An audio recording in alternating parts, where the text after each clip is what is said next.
full permit, but a bunch of other people told me things like, oh, we had 1,000 people and nobody could hear the speakers, and so you got to have a sound system if you have 1,000 people. I didn't know that. I would have never known that. So I was just networking, right? And one day I get a call from somebody in the media, and they say, hey, Mark Meckler, yes, we understand you're the Tea Party organizer for California. And I said, no, that's definitely not true. I did the Sacramento one, but I didn't organize anything other than Sacramento. And they said, well, that's not what everybody says. And I said, what do you mean? And they said, well, we're calling around all these people in California, and they're all pointing at you because you're the only one that they know. And it was not because I organized anything, it was because I was calling afterwards. So when people said, do you know anybody else? A bunch of these people said, well, yeah, we know Mark Meckler. This is my first experience with the fake news, because then they started writing about me as the California Tea Party organizer, right?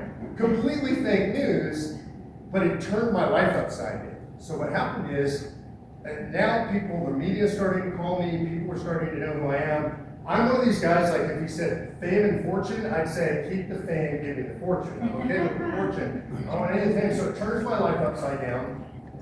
I kind of go with it because I feel like, well, maybe I have a chance to do something for my country. I didn't serve in the military. It's one of my few regrets in my life.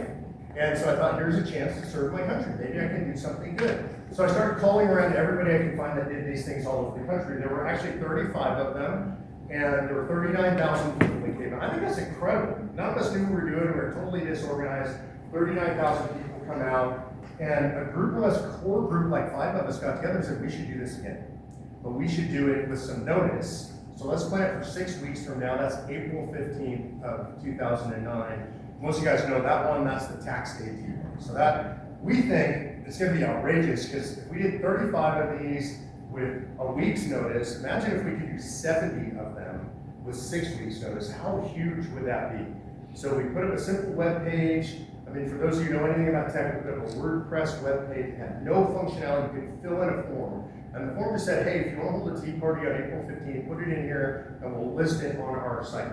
And then put a phone number on there for people to call. When I talk about stupid and naive, I put my home phone number on there. Little did I know that within 3 weeks, I would be getting calls from the Japanese news at like 1 a.m. It went insane. So in the first week, we probably got to about 70, and then it was 100, and then it was 175, and then it was 250, and then it was 500. And ultimately, it was 850 tea parties around the country that organized for that day. We shut it down on the 13th because we just needed, those of us who were organizing, I was doing Sacramento, we had Atlanta, we had Washington, D.C., and Fox had decided to cover it, which is absolutely unbelievable, because they said there's something happening, this is news. And so we had Neil Cavuto came to Sacramento, I think we had Hannity in Atlanta, we had Greta Van Susteren, old days of Fox News, was in Washington, D.C., Glenn Beck was on Fox News back then, and it seems appropriate in hindsight. He was at the Alamo, and somehow that seems appropriate for Glenn Beck.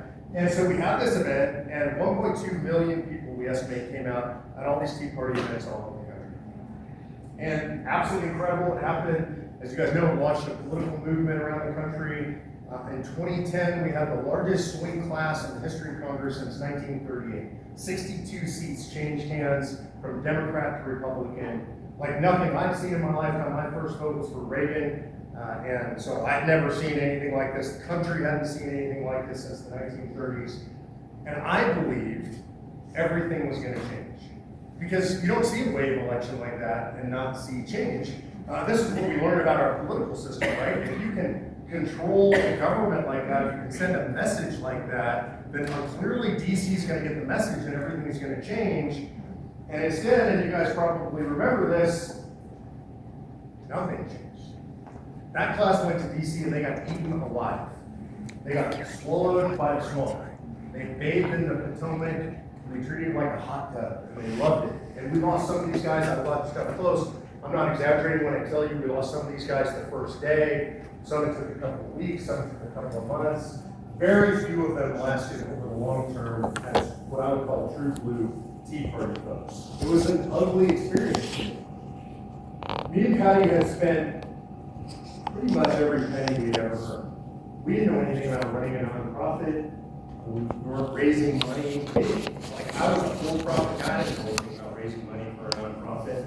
And so Patty and I spent all our money, all of our savings, because we felt like it was a chance to do something good for our country. In fact, I remember one night laying in bed with Patty a very long time talking about this experience at some point where I turned to my wife and I said, like, I really don't know how we're gonna make the house payment. I don't know if we're not gonna make the truck payment. I don't know what we're gonna do. And Patty said, let's spend the kids' college fund. And which is unbelievable. I mean, she is the greatest woman on earth in my mind. And she said it's better to have a country where it's worth sending your kids to college than it is to be able to send your kids to college. And so we did that. And I watched the government do nothing. I watched nothing change. And I thought, okay, well, that didn't work. So what do you do if everything that you've ever known about government, which is basically an 8th grade civics lesson, you know, you go out, you work for candidates, you fight for candidates, you go and do the things they say. What if you do all that and it doesn't work? And my answer was, I have no idea what to do. And it's okay if you're sitting around on a Sunday afternoon, maybe fishing, drinking beers with your buddies, and you're talking about how do we fix the country, and you say, I don't really know, and we all laugh about it maybe, or lament it. But if you're somebody that was in my position where you go out and do speaking engagements like this, or you're on TV or radio interviews or whatever, and people say, what do you do now? And you say, you don't know, that's not okay. It's not okay, because I had a responsibility. And so, honestly, my plan was to leave politics, because I didn't know. And I just thought, well, I did what I thought I should do. I fought the good fight, and I lost. And by the way, I can totally relate to Elon Musk right now, the whole third party thing. I didn't put 250 million in, but he put 250 million in, helps win the election, becomes head of Doge, and then realizes it's not working. It didn't fix the government. And so you win and then you lose. What do you do? And my answer was I just didn't know. And so I was going to leave politics and just go back to making money. And I knew how to earn a living. I could be back home with my kids doing what I love to do. And I was really blessed because I had a friend come to me, and he's a West Texas oil guy. I'm happy to name him. His name's Tim Dunn, and he's a self-made oil guy out of West Texas, a great Christian man, one of my mentors. And he said, I told him I'm leaving politics, and he said, you can't leave. I said, no, I definitely can, and I'm going to. I don't like politics. I don't like politicians. I don't want to be in the media. I'm not trying to make money off of this. I don't want to be famous. And he goes, perfect. That's why we need you in politics. Right? And he said, we need a lot more people like you in politics. And so he said, let's form up an organization and figure out how to fix the country. And I said to him, honestly, like, Tim, I don't have any idea what to do. And he said, neither do I, but you know, I have the wherewithal to help support the organization. Let's get something started and try and figure it out. And so that's the first organization I started, was called Citizens for Self-Governance. It's kind of the parent umbrella organization. And the first thing I did was I raised $1 million and we gave it away to grassroots groups in the Tea Party movement who got nothing from my organization, from the organization, the Tea Party organization I ran, because I couldn't get the board to give a nickel to the local Tea Party groups. It was so infuriating to me. My position was 50% of all net proceeds should go to the local groups, and they said, well, if we do that, then everybody's going to ask us for money. Wow, that seems great, doesn't it? And so that was my plan. That's why I ended up parting ways with the organization. So I raised $1 million and I gave it away to local Tea Party groups. The second thing I did was, and this got mentioned in my introduction, was I sued the IRS. I helped sue the IRS. And I did that because I watched all these Tea Party groups getting targeted by the IRS. You guys remember that, Lois Lerner and that whole scandal. And I was talking to the fancy pants lawyers on TV, the DC lawyers, and asked them, what the hell are you guys doing about this? And they would all say, well, we don't know what we're going to do, we can't really talk about it, and they're all secretive. I was finally like, pardon my French, but screw you guys, somebody has to act. And these people who are being attacked are my friends all over the country, and it's destroying their lives. You guys aren't doing anything, and you're going on TV and you're complaining about it all the time, and you're getting all this press for your organizations, and people are giving you money and you won't sue. And so I raised the money. It ultimately cost us about $4 million, and we sued the IRS in a class action lawsuit. And it took 4.5 years or so, and eventually they settled with us. It's the only class action settlement I'm aware of in the history of the IRS. And to show you how evil the IRS is, they said if you want it was $3.7 million. If you want an apology letter, that will be, we'll only give you $1.5 million. So apparently an apology letter was worth $2.2 million.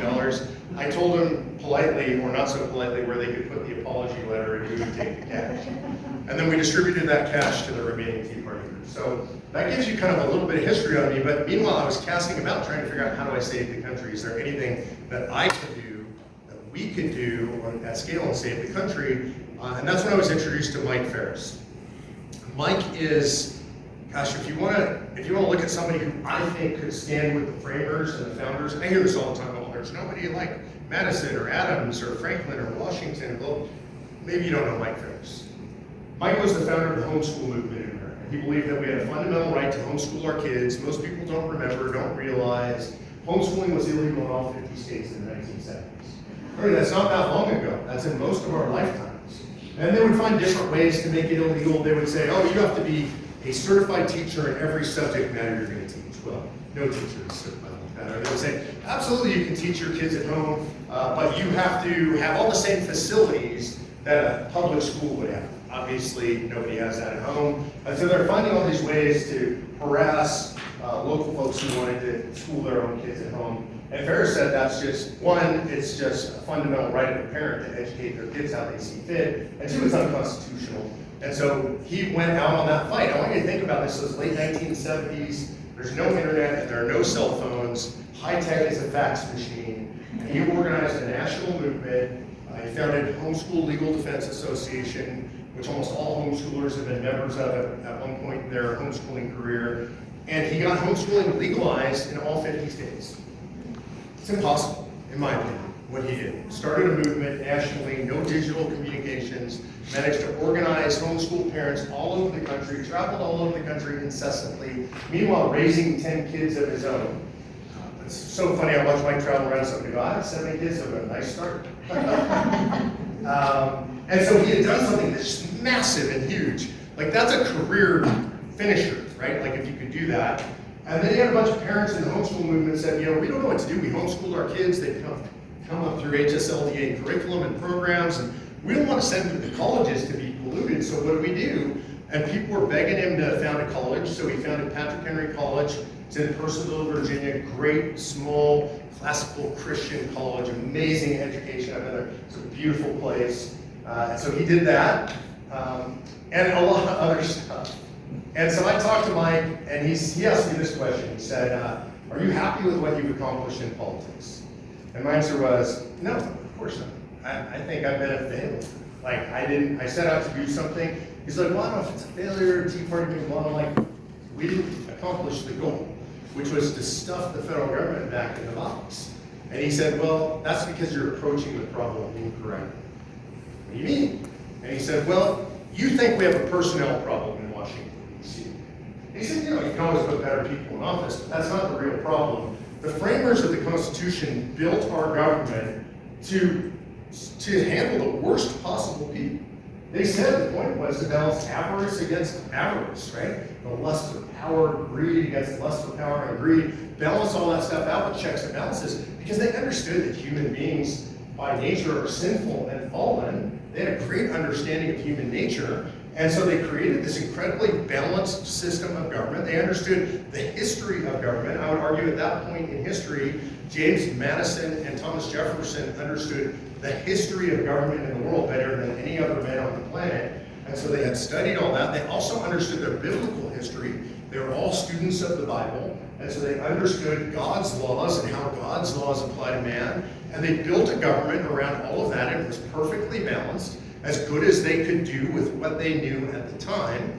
They themselves, by the way, said it wasn't perfect, and people would come after them and hopefully wisely improve upon it. But they did the best they could do, but it did have a great balance to it, and that we had broken that balance.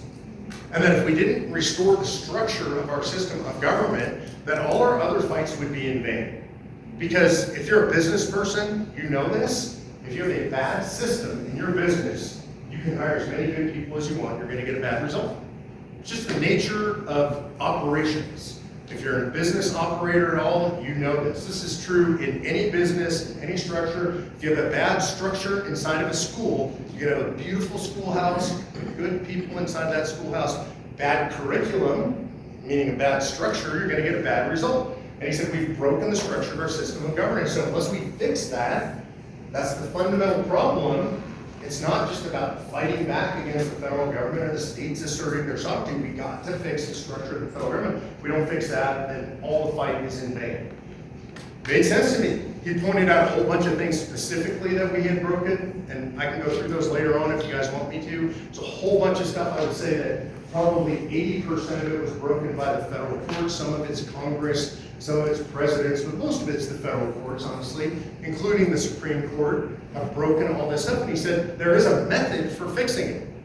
And the framers gave us that method in Article 5 of the Constitution. Article 5 contains the ways that we can propose amendments to the Constitution. The first clause of Article 5 says that when 2/3 of both houses of Congress want to propose an amendment, they agree on that amendment, they pass it through by a 2/3 vote of both houses, goes out to the states for ratification by 3/4 of the states.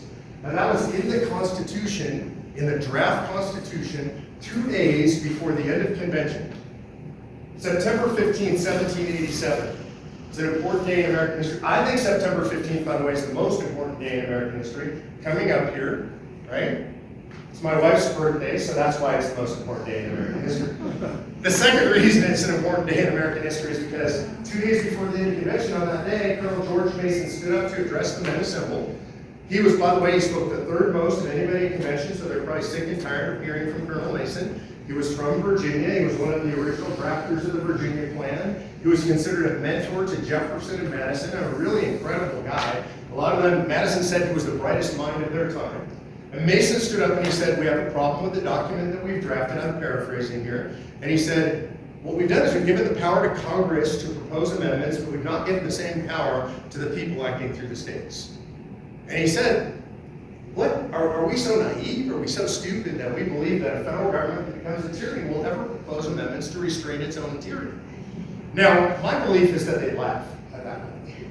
Now, we don't have any videotape, we don't have audio tapes, but we do have Madison's notes, and they're really good, and there are other notes as well, and they confirm this. Madison's notes say that at that moment, he says it in Latin, nin com, which is an abbreviation in Latin for no comment, or no debate. Now, these are men who debated everything. They debated how to pray, they debated how to debate, but they did not debate about whether they should give us, the people, the right acting through our states to call a convention of states and propose amendments. And then they took a vote on it. So Eldridge Gerry, you might have heard of gerrymandering, it's actually appropriately pronounced Gary, the same guy, he's at the convention. Eldridge Gerry drafts the language that gives us the second clause of Article 5, and there's a vote taken on it, and it's unanimously adopted into the Constitution. That's the only thing I'm aware of that without debate and on a unanimous vote becomes part of the United States Constitution. It was a forehead slap for them in that moment. They understood that they were going to have to give this power. Why did they understand that so well? Because they had just come out of tyranny. They understood what centralized power looked like. They understood human nature. They know that when you centralize power, it always continues to centralize, and there has to be a way to tear that power away from a centralized government. And they put that power in Article 5 of the Constitution in the second clause. It's debated widely during the ratification debates, right? Ratification debates. Constitution is ratified in 1789, Convention 1787. And by the way, this is really important. During the ratification debates themselves, which are widely documented, and to give you an idea of how widely documented they are, I don't have a lot of possessions that are like prized possessions for me. I'm not a possession guy, but I do have a 37-volume hard print ratification. It's everything ever written about the ratification during the period of the ratification. State by state, it's incredible, 37 volumes. Not once in that 37 volumes, not once, does anybody say that we shouldn't do this because there would be a runaway convention. Not once. I have every speech, every newspaper article, every draft speech that wasn't even said at convention. They collected all these drafts, guys that didn't end up being delegates to convention, this is all the ratifying conventions. And not once does anybody mention that there might be a runaway convention. We'll deal with that a little bit later on. But I want you to understand at the time of the founding and at the time of the framing of the Constitution, at the time of the ratification debates, when the anti-federalists were bringing up absolutely every single argument they could possibly think of why we shouldn't ratify the Constitution, it was a heated debate all over the country. Not one person said that there could be a runaway convention and this could get out of control. So for me, I looked at that and I'm like, okay, so there is something we can do. Because I believe that everybody in this room, there's one thing we're absolutely on the same page. We're probably on the same page about 95% of the time. There's one thing I'm 100% sure is that we all believe the federal government is out of control. Is there anybody who disagrees with that? Yeah, I didn't think so. I'd have to ask you to leave. No, I wouldn't do that. I don't want to have an opponent in there. So we all believe it's out of control. So the question is, how do we restrain it? I say we look to the framers of the Constitution, the founders of the country, and we ask, what did they want us to do if we felt that the federal government got out of control? And they tell us in the Constitution, and they tell us in the ratification debates. In fact, in the ratification debates, you see that the Federalists regularly say, look, if the federal government gets out of control, we gave the states the power to rein in the federal government using Article 5 of the United States Constitution. And so the question we have to ask ourselves is, why haven't we done that? You know, I have a vivid imagination, I admit that. And so I like to imagine myself sitting around with the framers of the Constitution, with the founders. My favorite framer, I love them all for different reasons. I've read all the biographies I can get my hands on. Probably my favorite, because he was the most colorful, is Ben Franklin.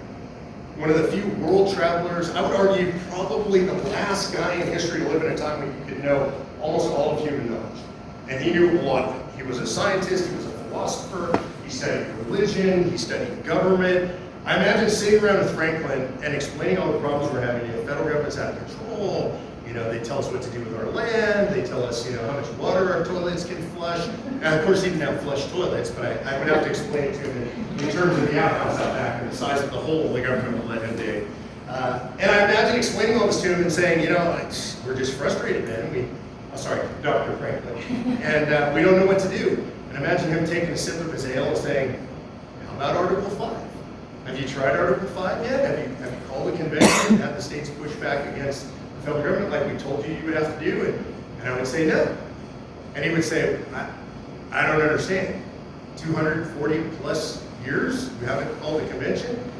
No, we haven't. Well, why not?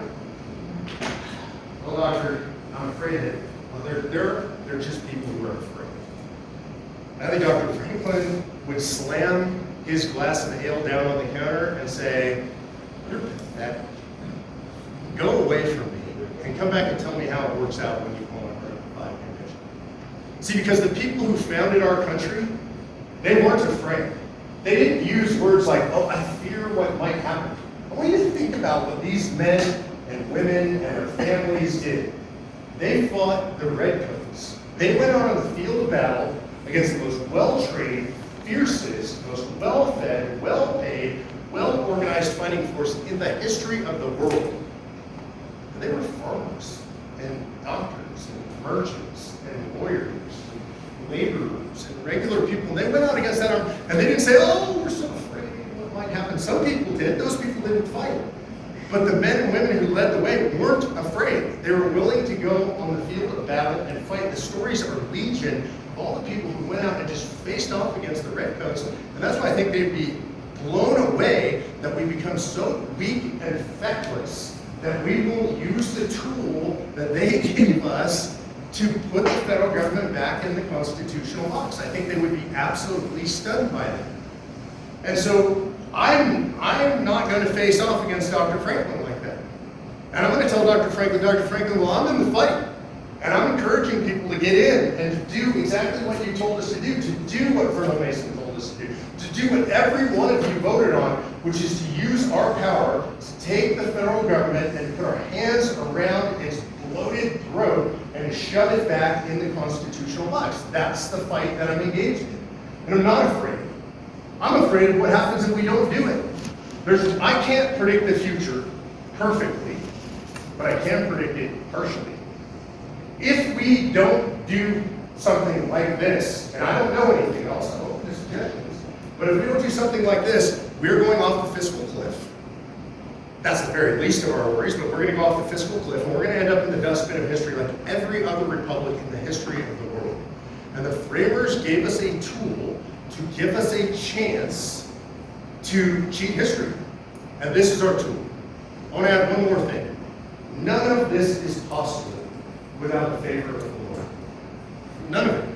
If we can do everything in our power to reform government, but if we don't have the Lord's favor, and I believe the Lord's favor, His hand, His grace has been over this country since during the founding, before the founding, ever since. And so we can't do this without the favor of the Lord. I think that's critical. So we need a political reawakening, but we also need a spiritual reawakening in this country. I'm here to tell you, as somebody who travels all over the country, that spiritual reawakening is taking place.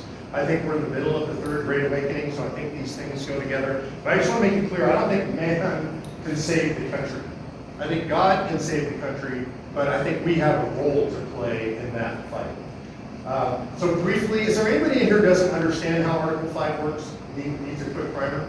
Because I feel like you want a little, I'll do it. I'm going to do a quick run through on Article 5. So the way Article 5 works is it says when 2/3 of states make an application for a convention, then Congress must call that convention. And so 2/3, same number as if Congress calls the convention, right? Both houses of Congress. The way they call for the convention is states make what they call an application or a call, and it requires the states to have a virtually identical call for a convention, meaning that the language that they pass, it's not legislation, it's called an application. And so that language has to be the same in all 2/3 of the states, 34 states, right? And they have to match. If they don't match, then they don't do what's called aggregation, and you never get to the 34. We've had, by the way, 400 applications in the history of the United States of America. We've never made the threshold of 2/3 of the states because they don't agree. This is one of the reasons we know if you go to convention that it's going to be on exactly what's in those applications, because we've had over 400 applications, we've never even had a convention. Everybody agrees that the convention is limited to what the state's call is. So it takes 2/3 of the states to call the convention. At that point, Congress has a role. This is Congress's only role. It says Congress shall name the time and place of convention. Now, it's my belief they'll name the place Washington, D.C., because they're critters of the swamp, right? They're going to want it right in their backyard. I also know from talking to state legislators all over the country, they'll go convene for one day in Washington, D.C., and then they'll move it to someplace like Dallas or Tulsa, somewhere, Kansas City, somewhere in the middle of the country. They also have one other thing that Congress does is they name the method of ratification. There are 2 methods of ratification specified in the Constitution. One is by legislature. In other words, the legislatures ratify the same way the legislatures apply. The second way is by what's called state ratifying conventions. In the history of the Constitution and our 27 amendments, there's only been one amendment that was ratified by state ratifying conventions, and that was the repeal of prohibition. And so I imagine it would be done by state legislative ratification. I don't really care, actually, because states tend to be more conservative than their legislature. I say tend, all state legislatures are more conservative, all state populations are more conservative than their legislatures. They lean more towards the center or the right than their legislatures because of the nature of compromise in the legislature. And who determines what a state ratifying convention is? The state legislature. So they can literally say, okay, the state legislature is going to sit as the ratifying convention. So those are the 2 things that the Congress is responsible for. The states send as many delegates as they want to convention. They can send 1 or they can send 1,000 each state. It doesn't matter, but each state gets 1 vote. Why do we know that? We've had 41 conventions in American history, not Article 5 conventions, but interstate conventions. And every single convention that we've ever had is 1 state, 1 vote. Why is that? Because these are gatherings of sovereign states. And a state is an entity. They're not gatherings of delegates. It doesn't say we're going to have a convention of delegates or a convention of the Electoral College. I hear people make that argument all the time. And we know this. We've had, like I said, we had 11 before 1787. There have been approximately 30 since 1787, 29, 30. All of them have been 1 state, 1 vote. There was one convention, by the way, they tried to do not 1 state, 1 vote. That's called the Virginia Convention. And when they did that, they took a vote on whether they could switch it to proportional, like according to population. When they took that vote to see whether they could switch it, they voted 1 state, 1 vote. And they lost, of course. So it is definitely 1 state, 1 vote. They get in convention. They will debate these proposed amendments in 3 subject matter areas. Our resolution says anything that would impose term limits on the federal government, that's Congress, elected officials, and other federal officials. And this is really important to me. I'm not interested in term limits without term limiting the deep state. Like if you don't put term limits on the bureaucracy and the staffers, all you're going to do is empower them if you put term limits on Congress. So that's number 1. Number 2 is anything that would impose fiscal restraints on the federal government. So that's anything from a balanced budget amendment. I'm not a fan of a balanced budget amendment alone, also, because if you do a balanced budget amendment, you leave the federal government the power to impose unfunded mandates. Anybody think they wouldn't do that? Of course they would. They're not going to just shut down their programs voluntarily. And you need to have things like tax caps and spending caps so they don't just tax us into oblivion to balance the budget. And then the third thing is anything that would impose scope and jurisdictional restrictions on the federal government. What that means is, to be more specific, telling them, no, you can't be involved in that. For example, the Department of Education. I hope, I will be next week in DC meeting at the Department of Education. I pray they're going to do away with that thing. A little bit of good news, side note, by the way, I was there about 2 months ago. I went into the Department of Education. I was meeting with the general counsel there. I went up to the 4th floor. It's a gigantic building, and the floors are all open. It's not like, multiple offices. It's like a giant floor. You can see the hallway from one end to the other. It's a full city block. I'm walking through there. There's nobody. Like, there was nobody in there. And like you'd see 1 or 2 people off in a cubicle somewhere, and it's like they were ducking down to hide from the henchmen who were going to lay them off. And I walked into general counsel's office and I said, I just want you to know, coming in here and seeing all those empty desks is encouraging. He got a big smile on his face. He goes, I know, we laid off 2,000 people last week. So it's going in, they're trying to do it. They're going to shut down that Department of Education. What we need to do is put in the Constitution that the federal government may not be involved in education. Why do we need that? Otherwise, the next time we get a left-wing administration, and it will come again, they will re-up the Department of Education and every other cut that Trump or anybody else is able to make. Only they'll make it 5 times bigger because they will have the excuse that Trump did so much damage, we need 5 times the budget, and we need 5 times the DEI and 5 times the wokeness. That's what they'll do if we don't put it in the Constitution. So we can limit them, because I don't want the federal government involved in healthcare or energy policy or your agricultural policy here in this state. Federal government should not be involved in any of that stuff. And a whole bunch of other areas we should keep them out of, and you can do that in that subject area.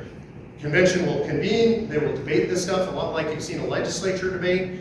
If they can get 51%, if they can get half of the states, 26 states to agree on any amendment, that amendment goes out to the states, and that has to be ratified by 38 states. 3/4 of the states is what it takes before something becomes part of the Constitution. So I hear all the time from people, oh my God, Mark, runaway convention, you have no idea what's going to happen. It's going to be completely out of control. And my response is, man, I've been to so many meetings where people make suggestions and they have no power to do anything. I've never been afraid of any of those meetings. I've never said to my, I'm going to a meeting, I can't believe that people are going to make suggestions. What are we going to do? It's like all they can do at a convention is make suggestions. They can't do anything else. They have no power other than to suggest to the states potential amendments for the states to decide whether or not they want to ratify. And I'll close with this on the runaway convention thing. We could talk a lot more about it. I'm sure there are people who are worried about that and want to have that conversation.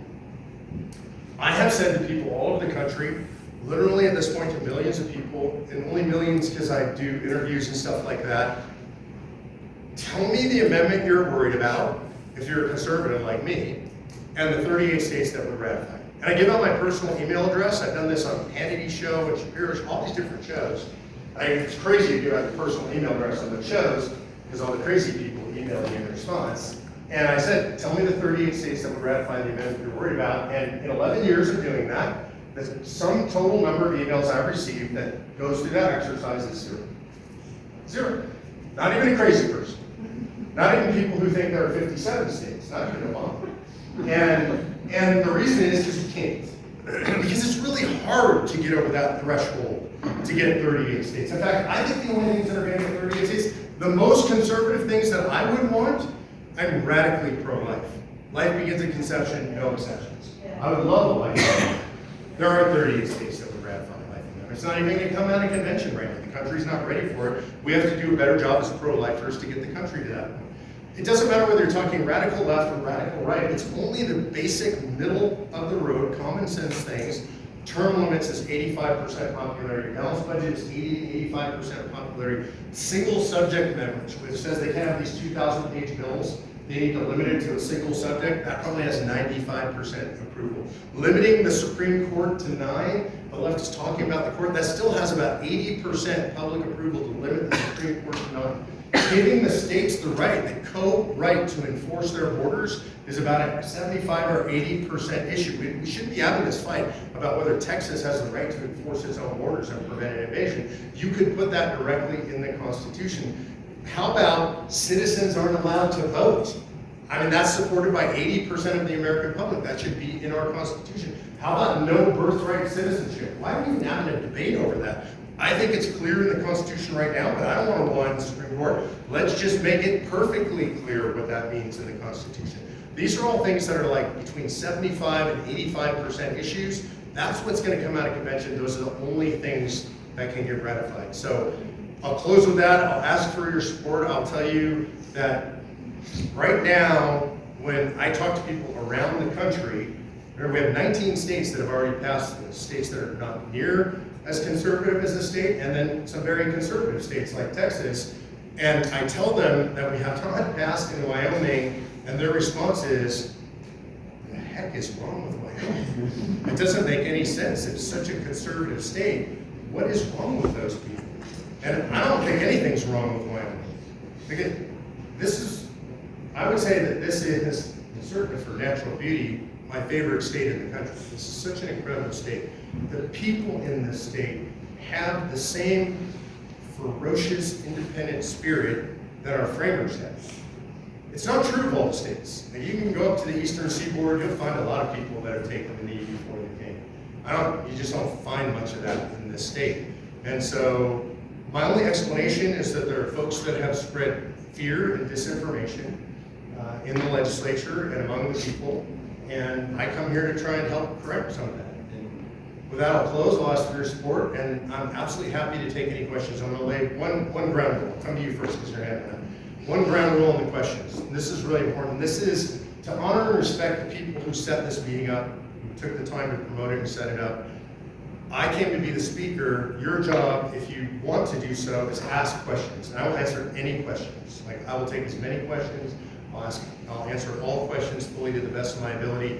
But I'm going to ask you guys not to give speeches, because that's not fair to the other people who want to ask questions.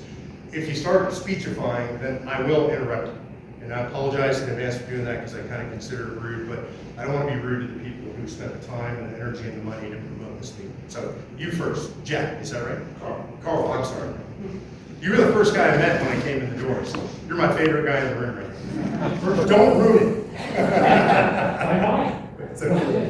First off, and you say that this is our only way to fix it.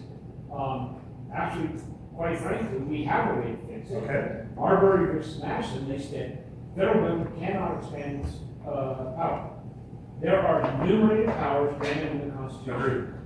And the problem is that we have advocated our responsibility, we've allowed them to do this. Agreed.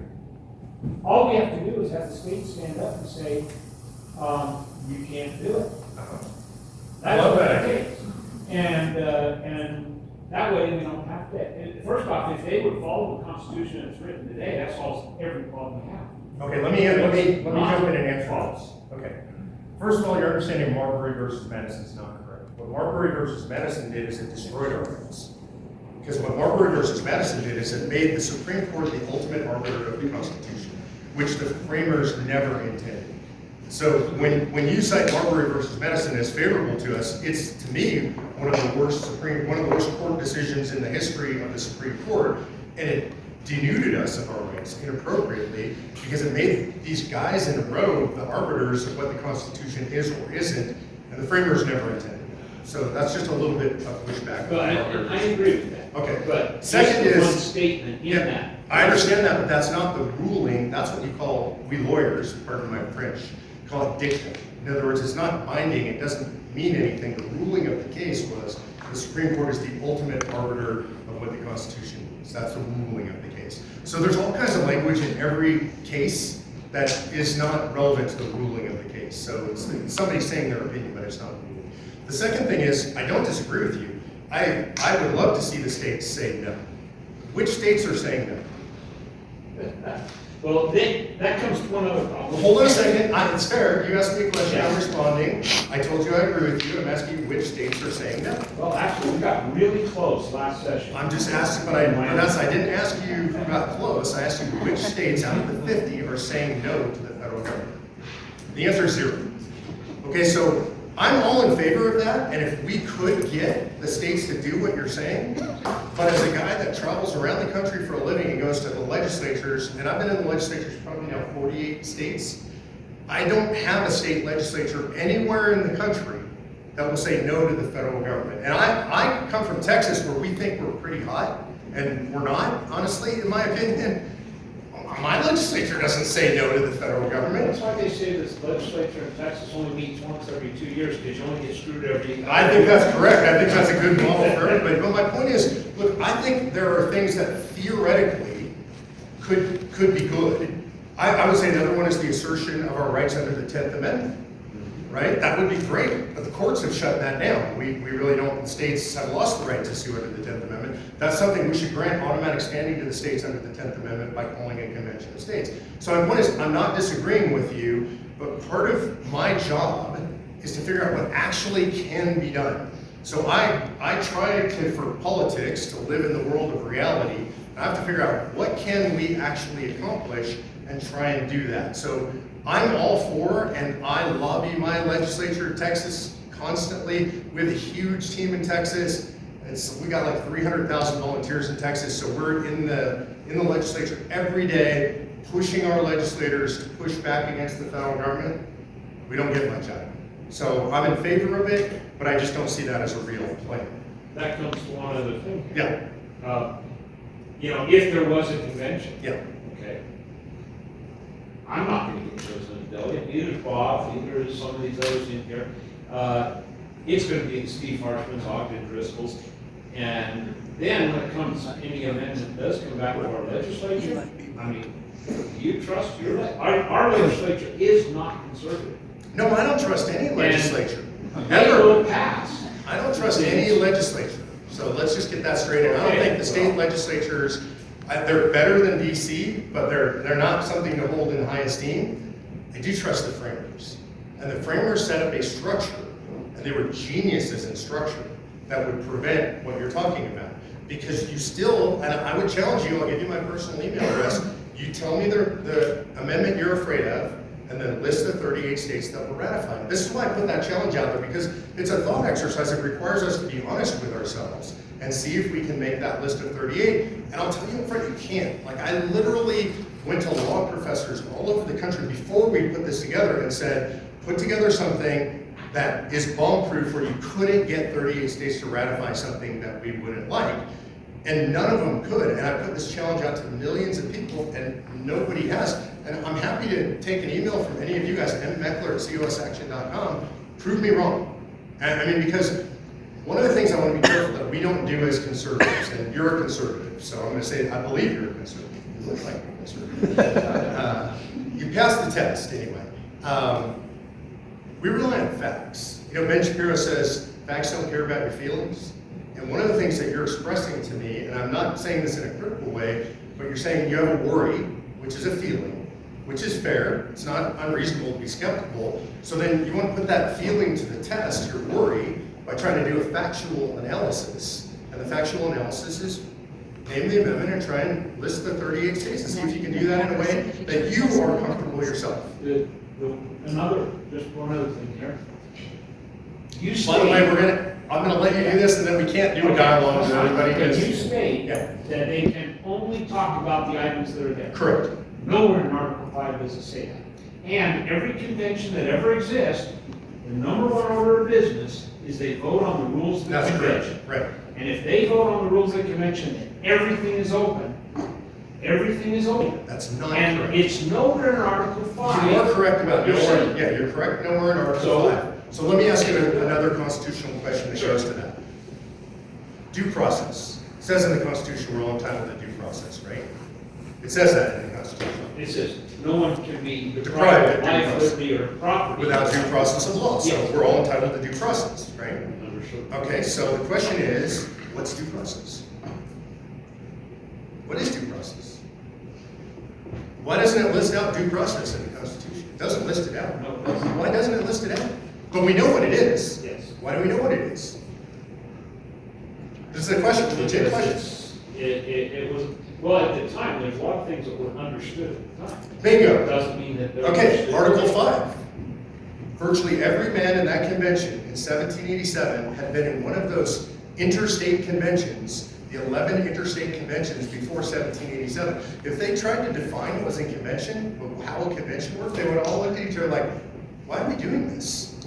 I was in a convention with you 6 months ago. Like, we all know, they all are conventions that work exactly the same. We all know how conventions work. So we have the history of convention in the same way that we have the history of due process. There's a lot of things in the Constitution that aren't defined like that because you said it, they were self-evident at the time. So our job as conservatives, as textualists, as what I call contextualists who believe in originalism, is to look at the time and try to figure out, well, what did those guys know?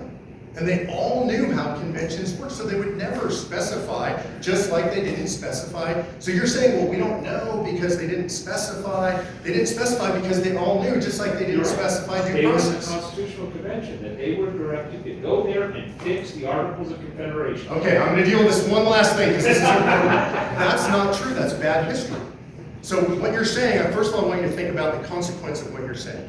You're saying that James Madison and Benjamin Franklin and George Washington all betrayed their oaths to their state. These are men that believed that honor was held in such high esteem that I could challenge you to a duel if you said about me what you just said about the founders. And in fact, we know that happened, right, with Burr and Hamilton. They actually had a duel over challenging somebody's integrity. Actually, if you look at the history of convention, there's an entire giant law review article on this with over 100 citations. 7 states called a convention, and they enabled their delegates through this language. It said, the delegate has any and all, actually they call them commissioners, any and all authority necessary to render the federal constitution adequate for the exigencies of the union. Any and all authority necessary. It did not say anything about the Articles of Confederation. The reason that you think what you think is not unreasonable. It's because after 7 states, starting with Virginia, had called for the convention with that language, Congress, doing what they usually do, finger in the air like, oh my God, the states are gonna get together in convention, we better say something about this. And they said, we recommend that the states gather in convention to call and to amend the Articles of Confederation. Important to note that the Articles of Confederation contain no clause giving Congress the power to call a convention. That's why they said we recommend, because they understood that they didn't have any power. But that's why there is this mislabeling in history that 1787 was a runaway convention. It wasn't, and those men that you and I so admire would never have done that. And we also know this because the Annapolis Convention was right before the 1787 convention. Probably most of you have heard of the Annapolis Convention. Only 5 states attended. Their delegates got to Annapolis. They met and they said, man, the problem is we got way more problems than just the commercial problems that we came to address. We need more authority. Let's go back to our states and tell them we need to hold a general convention. That's how we get to the 1787 convention. So those guys acknowledge we don't have the authority, we can't do this. They didn't exceed their authority either because they were limited.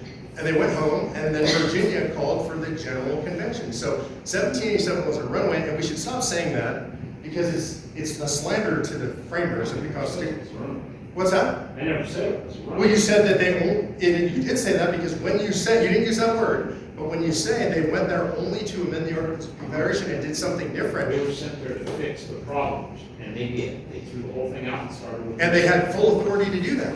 So they didn't do anything that their states didn't authorize them to do. And that's definitive history. Now, I'm happy to show you all that stuff. Yeah, you don't have to take my word for it. Yes, sir. I've got a question. Yeah. About if this process succeeds. Yes. And we get all the states that are necessary to agree, and they come up with a new constitution that's all ratified, what is going to make the government follow that constitution more than they follow the current constitution we have now, because they're not following it? Yeah, two, maybe 3 layers to that question. It's a very good question. I like that question better than any other question because it was my first question.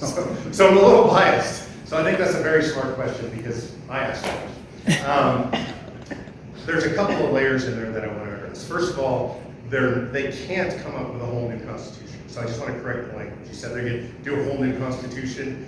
Article 5 specifically says amendments to the Constitution. So they can't just start from scratch. There are two kinds of conventions, constitutional conventions, and one is a convention for proposing amendments, which is what this is. The second kind is a big legal word, a nickel word that lawyers use. It's plenipotentiary convention, which means all powerful, and they can start from scratch. And so that's not what this convention is. So they can propose amendments according to what the application says. So that's first.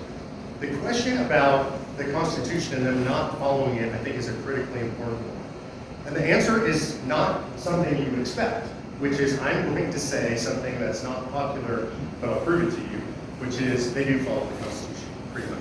I think there are exceptions, and I think there's some notable exceptions. But I'm going to say 98% of the time they follow the Constitution. The right question to ask is which Constitution?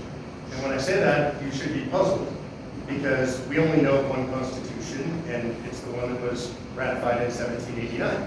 The problem is that's not the Constitution under which we live. Because of Marbury versus Madison, which you so wisely brought up, that's your Constitution. And you don't have to believe me. It says right there, the Constitution of the United States of America. And this is an older one. I think it's probably 2,400 pages, something like that. And there's a bunch of blanks in the back, so they can keep adding pages to it. This contains, it's 2,600 pages. This contains every case ever issued by the Supreme Court telling us what that beautiful pocket Constitution means. And this is the Constitution after Marbury versus Madison under which we live. I don't like this. I don't agree with this. And there's a lot of stuff in here that I really very specifically don't agree with. But the federal government follows this. And they generally will give you citations for their power for doing whatever they're doing that comes out of this. And almost always, they're following the case law that's in here. And so then the question becomes, if that's what we live under right now, that's just a fact. We don't have to like it. I don't like it. But that's the fact. Then how do we fix it? And there's two ways to fix that. One way is we file lawsuits. And I believe in doing that, and there's a lot of good ones being filed right now. I know a lot of great lawyers doing that. Mike Ferris, my co-founder, took 13 cases to the U.S. Supreme Court in the last 5 years, won 12 of them, including the Dobbs decision. So I'm really proud that Mike was co-counsel on the Dobbs decision. And so that requires, though, the right case, the right plaintiff, the right fact pattern, going to the right trial court, making it up through the right appellate courts to the right Supreme Court, and thank God we can always rely on Justice John Roberts, right?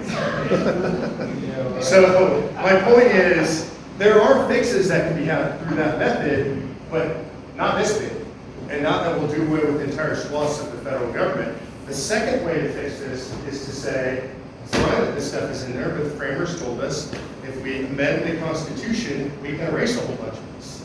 We can erase the power of the administrative agencies that is granted in here. We can do these things by calling a convention of states. So unfortunately, that is the Constitution under which we live. By the way, we call this Conan, which is the Constitution annotated, but not, are actually to be confused with Conan the Barbarian, because I think that's kind of a barbaric treatment of our Constitution. Yes, sir. Okay, given the fact that that is our Constitution now, how can you possibly say that due process is something that the founders understood? Due process is what that says it is, which means the court determines what is due process, and the court will determine how that convention, or who makes the rules for that convention. So when you say there's going to be one state, one vote, and there's going to be, they can only debate the amendments, none of that is true. The courts will decide who gets to make those rules, and when the courts read the Constitution the way it's written, they're going to say Congress can make the rules, because Congress has the power to enact any law they deem necessary to exercise the power granted them by the Constitution. So the courts will tell Congress, you get to make the rules. Congress is going to say proportional representation, anything and everything can be debated. They're going to say all kinds of stuff that contrary to what you're telling us. Have you read any cases around the law where the five, because the courts have ruled over 40 times around the law where There has never been an Article 5 convention, so precedent Hold on a doesn't second. exist. I didn't, that's not, I asked you a question, it's fair. I actually asked you a question. I'm trying to get Okay, it but I clear. haven't read that case law. Have you read any case law around Article 5? Okay, so there's over 40 cases. This is not a secret, you can read it, like, there's a book actually called The Law of Article 5. It's a treatise on all the cases and all the case law around Article 5.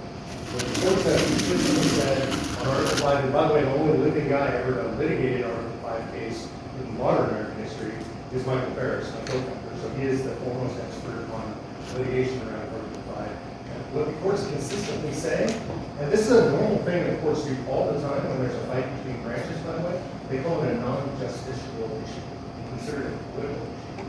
They generally refuse to get involved.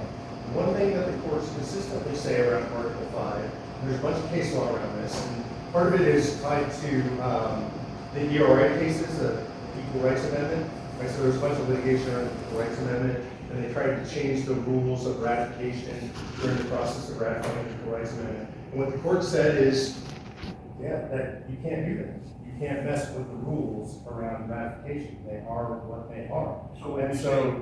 So what I'm telling you is there's tons of precedent on this. So you say I'm wrong, but the reality is I'm not wrong. And you can have an opinion on what you want, but you're not basing your opinion on any facts. You just have an opinion, and that's okay. Of precedent on an Article 5 convention, not just our, the Equal Rights Amendment was passed with the first clause. That's correct. Yeah. Give me an example where. Well, of course there's convention because was there hasn't been an Article 5. Exactly, there's no precedent for what you're proposing, that's what I'm saying. Well, there's no direct case law precedent. You're correct. That is absolutely true. But hold on, let me finish.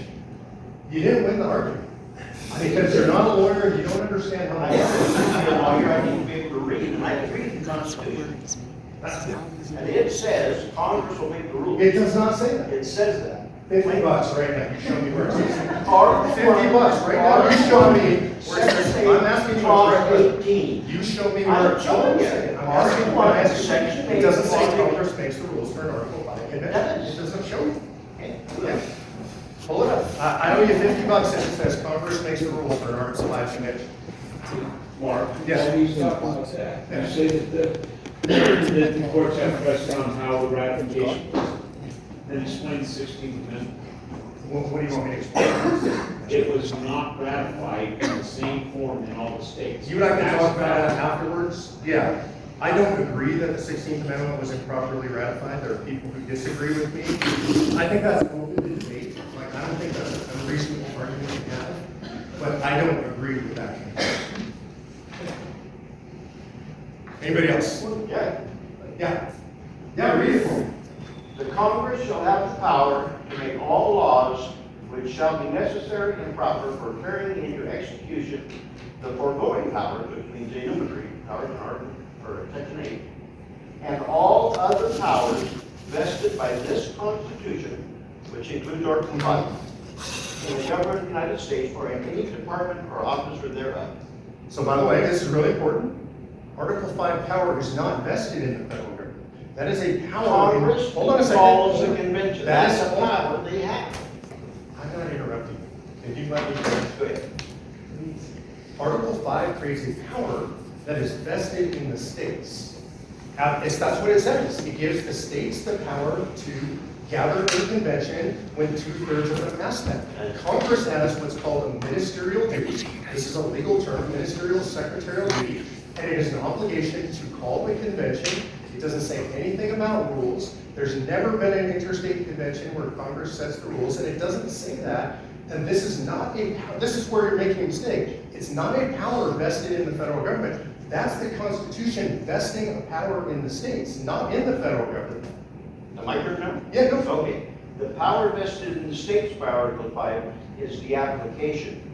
The power vested in Congress is calling the convention. So I want you to, I'm happy to keep going back and forth. I want you to think about how irrational that is. So what you're saying, hold on a second. I want you to think about how stupid that would be if that's actually what it is. This is why I have immense respect for the framers. I don't think they were dumb. I don't think they were doing things that were redundant or stupid.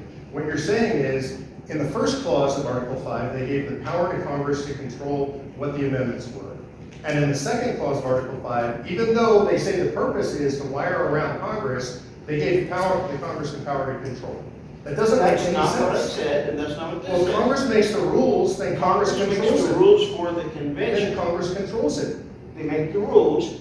The convention is where the power is granted to propose amendments. But if they make the rules, then the states don't have the power to propose the amendments. The states don't have the power. Oh, so the framers created a second way that's the same as the first way? No, Yeah, that's what you're saying. that is not what I'm saying. It absolutely is the It effect of what is you're not, saying. no. There are three entities involved in Article 5. There are the states, there's Congress, and there's the convention. No, that's not correct. That is absolutely. No, the correct. convention is a convention of states. No, it's not. It is. It is. Show me where it says It that. doesn't say, like I said, I didn't tell you, it doesn't. Show me where it describes due process in the Constitution. Without the due process, Have what due process that's is. not correct. The framers knew what due process was. You owe me $50. It doesn't say that. I said if it said, hey, if your reading of the necessary proper clause would say that the Congress can do anything they want. No, if they did. If they don't power, leave, right, no, then if they can do did anything they power, want to make that power. According to that power. That's not correct. That That is is not- correct, that's what it That's says. not what the Supreme Court says about the necessary proper clause. That's what the Constitution says. That's not what the Supreme, that's not the law of the land. You're wrong. You're arguing on both sides of your No, face I'm now not. because you badmouthed Marbury versus Madison and now you're. Well, I'm not bad mouthing it, I hate that case. I'm open You're about using it, it to try to make your because case. that's the law. Okay. Like, I'm a realist, I understand what the law is- is, and you are incorrect about the I'm law. not. You are. We'll have to agree to disagree. You are, I'm I've reading you the plain. spent 12 years of my life studying this. And I've spent years fighting you because you're wrong. You're wrong. So we'll have to agree to disagree. Yes. Yes, sir. I guess I have a question, because I don't understand. Are we talking about having convention states to amend the US Constitution, or are we talking about trying to amend that 30,000 or that 3,000 page book? That's That's what I'm trying to take it back to something akin to the original Constitution. That's my goal. That's our goal. okay. It's to That's restore what I the understood. The whole purpose of the convention was to deal with the original Constitution, not that. No, that's not the case. The goal is to take and be able to do away with large swaths of that by clarifying things that get rid of that. For example, I believe that the entire administrative state is unconstitutional. Authority for the administrative state's in there, Comes out of that. right? It's not in the US And Constitution. I can tell you, when I take the oath, I'm not taking an oath to that thing. I'm taking Yeah, an I oath don't to- disagree with you. And Yeah. so I can tell you that, there is a process right now that is underway that, I hope it works. Because I'm afraid, I am afraid of, I've seen it. I was in our state legislature when we called a special session to look at dealing with the COVID crisis. And I saw exactly, everybody said we're gonna follow these rules. Well, I had done my homework, I talked to the legislators in place, Mhm. and I knew they didn't have the votes to change the rules. Right. Well, they thought they could convene, and that if we didn't adopt the new rules, they could send everybody home. Well, they learned that once the convention was called, they couldn't send us home, because they had to have 2/3 majority to send us home. So we had to operate under the current existing rules that we both adopted during the regular session. So they rolled forward with the convention anyway, or the special session. The Senate, the only thing the Senate passed was a bill that had not anything at all to do with COVID. Right, The House passed 2 COVID bills that we sent to the Senate. Right. They passed one. right. And so the problem that I see is I've been in too many meetings, and I've been involved in political process for 22 years now, and I can tell 7 you, more than me. so God I've bless you. seen them change the rules Right. anytime. And I'm just talking on Right. the state level. Right. And this is what scares me. Right. I have zero confidence in Congress, and that's not disparaging our congressional guys, because I think when they're at home, they represent us real well. But when they get back in DC, the powers that be down there, I sit there and I see some of my congressmen, I see my US senators sitting there, and they don't stand up when they should be. I completely agree. And so I know one of the things that I know is in the process.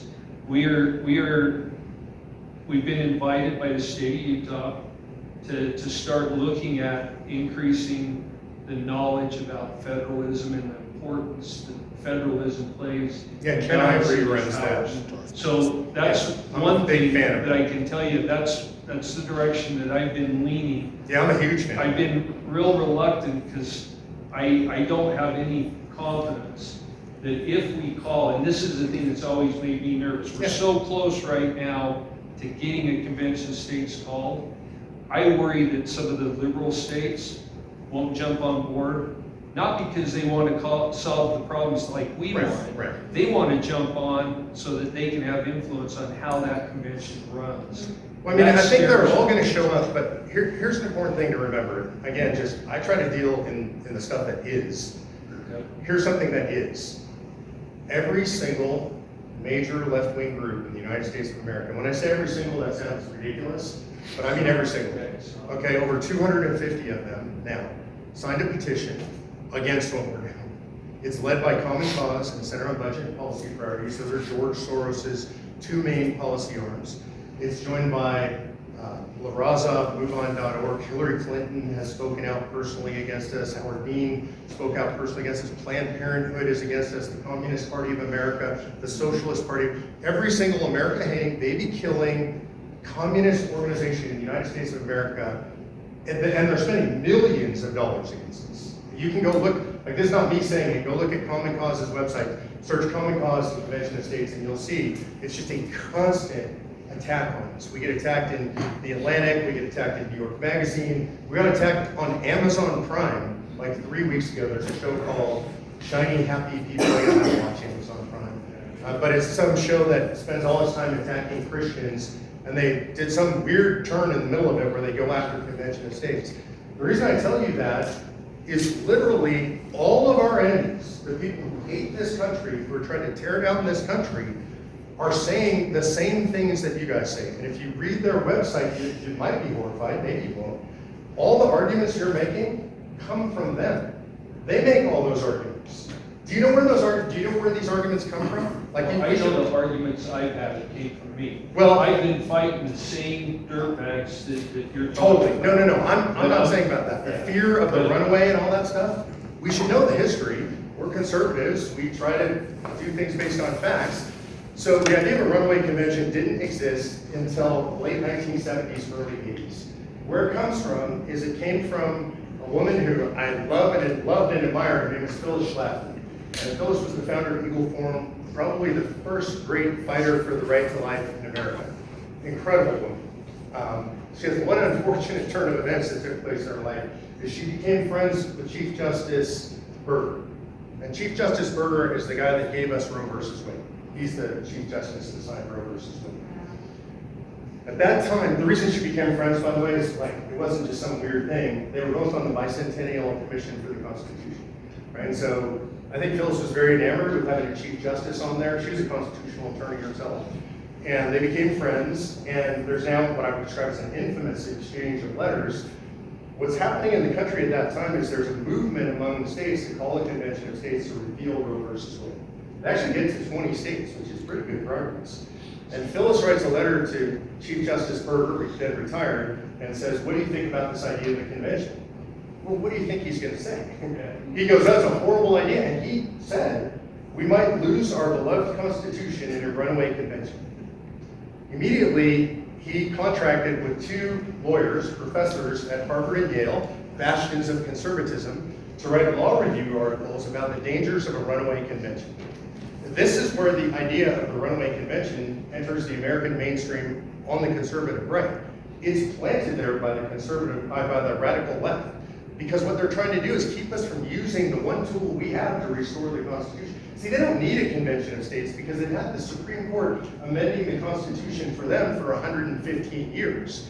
And so they were afraid we were going to use the tool that we had. And there's a straight through line from that language started by Chief Justice Warren Burger to the language used by the left today, and unfortunately adopted by some on the right. And I'll give you one last proof on that. There's a guy that unfortunately just passed away, I want to say 3-4 months ago, David Horowitz. Do you know that name? So David Horowitz was the #1 documenter of the American left, the radical left. He was a red diaper baby. He was actually born into a communist family. His parents were professors at Berkeley. And he became a conservative, and he spent the rest of his life documenting the radical American left, the communists, the anti-Americanists. And one of my donors introduced me to David, and I called him on the phone one day, and this is literally how he picked up the phone. I said, "Hey David, Mark Meckler," and he said, "I know who you are, and I hate what you're doing." And that's how the phone conversation started. I'm like, well, this is a positive note. He said, "Yeah, I'm worried about the runaway convention and, all the stuff." And I said, "It's funny to me, David, that you would be against this because these 250 groups," and I gave him all that information, and he stopped dead in his tracks. A very smart man, and he said, "Well, then it sounds like I should be for what you're doing." And I said, "Well, I think so." And he said, "All right, let me do my research." And he said, "Send me everything you have." And I said, "Well, David, that's like hundreds, maybe thousands of pages of material."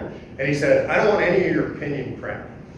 He said, "Send me the base research on which you base your opinions, and I'll read all of it, and I'll give you my opinion." And so I figured I'd never hear from him again. That's a big task, and he's a busy guy. And so I called him about 3 weeks later, and I said, "Hey, David, Mark was checking in." He goes, "Great, thanks for checking in." And I said, "What'd you think?" And he goes, "How can I help you?" And I said, "What do you mean?" He goes, "You're 100% right." And he wrote an article, which is still on our website, posthumously now, and he finishes the article with this: "There's no shame in being wrong. After all, I was a communist. But there is great shame in learning the truth, or not being willing to look at the truth, and holding on to something that's untrue." And he changed his opinion because the greatest researcher on the radical American left in the history of the United States of America did his homework and came to the same conclusion that I am. And so that's about the best I can give you. What you're doing, by the way, I'm 100% in support. Ken Ivory told me about this project long ago, and Ken and I have been friends for a long time. I think he's a great American statesman. He was the president of our first simulating convention.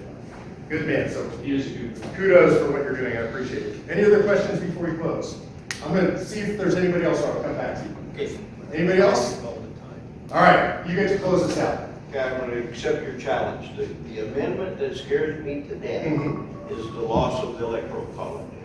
And I can't name 38 specific states, but the potential for there to be 38 definitely exists. And if that amendment were passed, Wyoming would become a suburb of Colorado. So 17th Amendment's one that I hate passionately. I would love to see that repealed. Yeah, and I think that's when we get passed. So we're gonna go, Yeah, we're gonna, that's. I'll do both of these. Yeah. 17th Amendment, for those of you who don't know, is the direct election of U.S. senators. So prior to the 17th Amendment, 1913 being the worst political year in modern American history, 1913 gives us the Fed, the income tax, the direct election of senators, and one that most people don't know, which is the Reapportionment Act of 1913, which fixes Congress at 435 members. Why 435? That's the weirdest number, right? Yeah. Like, I never thought about that growing up. Like, why is it 435? 100 and 435. Like, how do those relate to each other? And the answer is in 1913, Congress just said, you know what? That's enough. We're done. And they just passed a law saying no more. They used to reapportion every 10 years on the census. And if we had the number according to the original reapportionment formula, I've done the math in the last few years, we would have over 7,000 members in the House of Representatives. Now, some of my leftist friends will say, well, but how would you get anything done? Yeah. And I'm like, yes, exactly, that's the point. I don't think we can repeal the 17th Amendment, though I would like to. If I could only do one, that would be it. But I do have a workaround for that I think we could get. And this was actually given to me by a Democrat in Nebraska. And he was in favor of repealing the 17th. Here's why we can't repeal it, because imagine the narrative of the left or anybody who opposes us, like, you're gonna take away our right to vote for our senators. Like, and now you're trying to explain, well, no, you don't understand, this is not how it's intended. So when the old political adage, if you're explaining, you're losing, we're losing that one. Here's the workaround that I thought was fascinating for you to consider, which is I think we can get people to agree to giving the state legislatures the right of recall. And so you say, hey, look, we know that these guys become creatures of the swamp within 6 years, earlier, sometimes 2 years, 4 years. Your state legislature needs the right to recall their senators. That would also work really well in states where we have red legislatures and unfortunately blue senators. We could recall those senators. And you can set it up so they can't run again or something like that. I think that's as close as we're gonna get right now to repeal of the 17th. Yeah. On the 17th. What was your question? Electoral college. Oh, electoral college. So now, this probably won't satisfy you. I know that based on what you think, but I'll just tell you our thinking. When this was drafted, our call for convention was drafted, one of my prime directives to the really smart constitutional conservative constitutional lawyers who drafted it is make sure we can't touch the electoral college. Because I agree with you. But here's what I'm way more worried about. I'm worried about Congress trying to mess with them. I'm not worried about what the states would do because you can't, here's why you can't find 34 states or 38 states. Because the majority of the states have Republicans controlling both houses. A large majority of the states have Republicans controlling both houses. Republican doesn't mean conservative. But I travel all over the country, like everywhere. I've not heard a single Republican saying we should do it. Nothing. Anyway, I hear it all the time. What's that? But again, you can't list it, so you Our can't. Republican legislature in Wyoming is not, has not been for a long. I think that's true all over the country, but you still, this is my point, I deal in facts, not supposition. You can't list 38 states that would reveal. All right, I'll say that, make good list. Give me your email and I'll say. Yeah, you list me the states, and I will counter that with the statements from the state legislators that they're not interested in. And you're gonna say, I don't believe them, but I mean, what else can I do? Like, you're just a skeptic, and I get that, and I'm not offended by that, but you're just saying, well, it's just my opinion, they won't. But you can't point me to a single Republican in the United States of America. You're setting an impossible standard. Nobody can point to 38 states that are gonna do anything. That's not true. Specific. I can point, because There's we, an election every 2 years. I can point to 38 states that will ratify, for example, term limits. That's an 85% issue in all the states. I pulled it in all 50 states. There's no state where that's not 85% of the population doesn't want that. 0 states. It's a bad idea. But it's the legislature, our legislature in Wyoming will not pass that. I don't agree with you. I guarantee. I don't agree. I know. Yeah, I don't agree. I was Secretary of State here in Wyoming. I I understand. know the legislators. I understand that. I've worked with them I understand that. every year, and they will not pass that. When 85% of your population, when it comes out of convention, it's the biggest thing in the news for 6 months to a year, and 85% of your population demands it, you're giving your legislature much more credit for their courage than they deserve. They're not courageous, and they won't stand against 85% of their population. There's almost no issue, literally almost no issue in America is an 85% issue. Like, I can't, unlimited and balanced budget, those are the only ones I'm aware of. We've pulled a bunch of this stuff across the country, and the only one, those are the only two that I know that pull 85%. And by the way, they have consistently for over 30 years. And they're just not that courageous. They don't stand against everybody in the public on both sides of the aisle. Is it time to club? One more? All right, we'll do one more. Because you've been out of the loop over here, and I've been focused over here. And you're front row, so you deserve to ask the last question. Okay, I just would like to review. The Fifth Amendment reads, what's the big deal? The Fifth Amendment. Okay? Provides 5 main protections for people. Primarily limiting the government's power in legal proceedings. Mhm. You name them. The 5 areas of limitation? No, not offhand. 5 protections. Not offhand. Okay, grand jury indictment. Protection against double jeopardy, meaning you can't re-indict the same. Right, for the same person, for the same offense at the same Rights level. against self-incrimination, rights to due process, right? So read that very quickly. The government cannot take away a person's life, liberty, or property without due process. Right. This ensures that all legal proceedings are fair and measured and properly noticed and a chance to occur. And lastly, just compensation. Right. So what's your question? Do you agree with all of these? Do I agree? What do you mean, do I agree? Yeah, it's the US Constitution, so I love all those and revere all of Would those. you consent of context? This meeting tonight, with some days, Right. some might be some good and biased. But as it's read, Right. you stand behind every one. Absolutely. 100%. So what's the debate? The debate is, no, the debate about that particular clause is what's the it says we're entitled to due process of law. What is due process of law? And the answer is the Constitution doesn't tell us what due process of law is. It does not. For example, due process of law means you're entitled to a jury of your peers. We all know that. That is part of due process, and if you're not given a jury of your peers, the court will determine that that proceeding violated due process, but it doesn't say you're entitled to a jury of your peers. Generally speaking, it requires a unanimous conviction in a criminal case by a jury. That's not in there. The reason that exists is because the framers of the Constitution all had a common experience where their legal systems in all of their states all required it. And so when they said due process in their minds, they all knew what due process meant, and that's why they didn't go through an extensive definition of due process. That's true for a lot of things in the Constitution. It's not just due process. I just use that as an example, but there are a whole bunch of things where they use phrases in the Constitution where we might say, well, how did they know what that meant? And the answer is because they had a common experience at the time. So that was the debate about how do we know what due process is, and that related to how do we know what how an Article 5 convention works. So that's right. Due process, each one of those rights to that. We have the right to due process, but there's no definition for due process. That was my only question. And just in the same way that there isn't a bunch of detail around how an Article 5 convention works, there isn't a bunch of detail around what due process is. I was just giving another example in the Constitution where that's the same thing. But it clearly says life, liberty, or property. For due process. Well, but it doesn't say what due process is. It says Well, the due process is not, like, life is not due process. Liberty is not due process. Those are things that we are granted by our Creator. That's not due process. What due process means is what process does the government have to engage in to take those things away from you?